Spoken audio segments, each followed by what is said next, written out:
Bienvenue une fois de plus dans cette nouvelle séquence qui est en quelque sorte la suite de notre leçon de grammaire dans la séquence précédente. Eh bien, nous avons vu comme titre de notre leçon de grammaire les fonctions dans la phrase simple, les compléments essentiels, le COD et le COI. Dans cette séquence surtout, il faut remarquer que le COD devient sujet si on transforme cette phrase à la voix passive. Dans ce cas, le sujet de la phrase active devient complément d'agent du verbe passif. Exemple que nous pouvons citer. Foxia aime la verdure. Foxia aime la verdure. Nous avons une phrase à la voix active. Ensuite, dans cette phrase à la voix active, nous avons notre COD qui est verdure.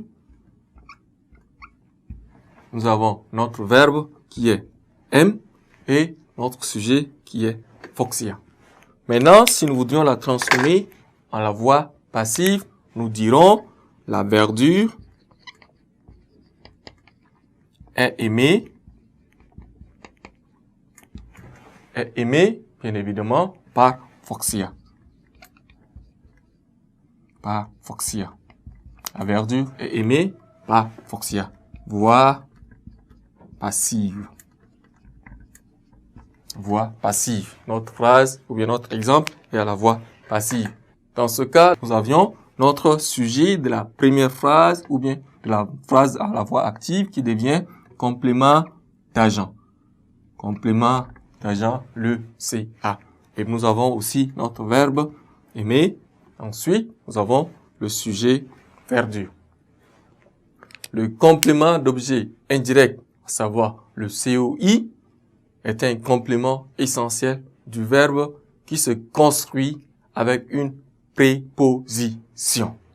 Le COI, pour retenir, est un complément essentiel du verbe qui se construit avec une préposition. Exemple.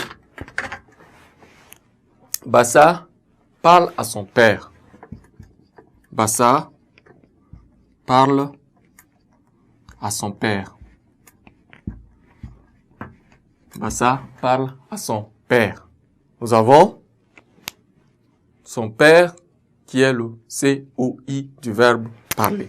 Nous avons notre complément d'objet indirect qui est, nous avons notre complément d'objet indirect du verbe parler. A est la préposition qui a introduit le COI. A ici est une préposition, comme nous l'avions dit, qui se construit avec une préposition, la préposition qui introduit le complément d'objet indirect. Ensuite, Aïssatou se souvient de Khadija.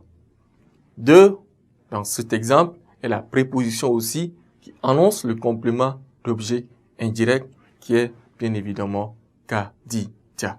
Donc, dans les deux exemples, nous avions identifié nos prépositions qui introduisent le complément d'objet indirect. Bien évidemment, nous avions tous ensemble pu savoir faire la différence entre le COI et le COD dans cette séquence. Une fois de plus, merci chers élèves pour votre aimable compréhension et votre aimable attention dans cette séquence. Ne quittez pas la suite d'une nouvelle séquence dans un instant.